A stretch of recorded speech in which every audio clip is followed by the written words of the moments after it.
আপনি সৌদি আরব আছেন, আপনি ভাবতেছেন হাঙ্গারি স্টেশনে কাজ করবেন ফুড ডেলিভারির জন্য। তো কোম্পানির হয়ে কাজ করলে আপনি কি কি সুবিধা পাবেন, হাঙ্গারি স্টেশন আপনাকে কি কি সুবিধা দিবে, কত টাকা স্যালারি পাবেন, আজকে ভিডিও থাকছে তাদের জন্য।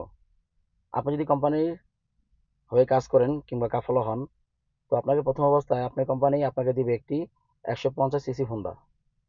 হোন্ডার তেল বহন করবে কোম্পানি। আপনার হাতে যদি একটি ভালো মোবাইল না থাকে, সেক্ষেত্রে আপনাকে কোম্পানি একটি ভালো মোবাইল দিবে। তো মোবাইলের টাকা প্রতি মাসে কিস্তি হিসাবে কেটে নেওয়া হবে। আপনার নিরাপত্তার জন্য কোম্পানি দিবে আপনাকে একটি হেলমেট।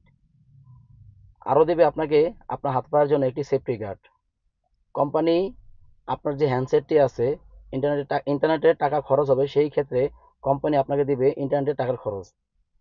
থাকা কোম্পানি, খাওয়া আপনার নিজের। তো যারা কোম্পানিতে কাজ করতে চান হাঙ্গার স্টেশন হয়ে, কোম্পানি আপনাকে দিবে 2000 টাকা স্যালারি। তো প্রতি মাসে একটি টার্গেট থাকে 450। ফুড ডেলিভারির জন্য সৌদি আরবের নিয়ম, এক এক কোম্পানি এক এক সিস্টেম। তো হাঙ্গারি স্টেশনে যারা কোম্পানি হয়ে কাজ করবেন, প্রতি মাসে তাদেরকে 150টি তলব পূরণ করতে হবে। আপনি যদি 400-র বেশি ওভার তলব মারেন, মানে একটি করে 2টা 5টা 10টা 50টা বেশি করে মারেন, প্রতি তলবের ক্ষেত্রে আপনাকে কোম্পানি দিবে 7 টাকা করে।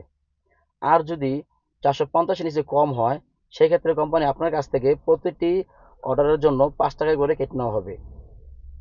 তো আপনারা যারা ভাবতেছেন হাঙ্গার স্টেশনে হয়ে কাজ করবেন, কাফলা হবেন, সেক্ষেত্রে আমি বলবো আপনাদেরকে কোনো এখানে মানে লুকোচুরি নাই। যদি আপনারা কাজ করতে চান, যাদের অনেকে আছে টাকা পয়সা নাই, হ্যাঁ, দেশে থেকে আসছেন, অ্যাবিলিটি নাই, তো আপনারা চাইলেই পারেন হাঙ্গার স্টেশনে কাফলা হতে। কাফলা হলে অনেক সুবিধা আছে।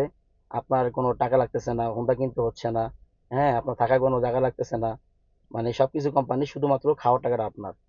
তো যারা বাংলাদেশ থেকে আসতে চাচ্ছেন, আমি রিকোয়েস্ট করব অন্য সব কোম্পানি না দেখে আপনারা অবশ্যই হাঙ্গার স্টেশনে কাফল হবেন।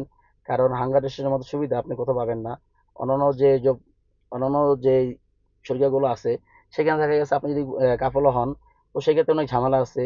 আপনার টাকা কেটে নেওয়া হবে, হ্যাঁ, আরো অন্যান্য ইত্যাদি। যারা কাজ করেন তারা অবশ্যই জানেন, আর যারা কাজ করেন না, যারা জানেন না, সৌদি আরবে এখনো আসেন নাই কিংবা আসতে চাচ্ছেন, অবশ্যই আমার ভিডিওটি দেখবেন। যদি কোনো উপকৃত হন আমার ভিডিওটা দেখে, অবশ্যই কমেন্ট করবেন। আমি চেষ্টা করব আপনাদের প্রত্যেকটি কমেন্টের উত্তর দেওয়ার জন্য। ধন্যবাদ।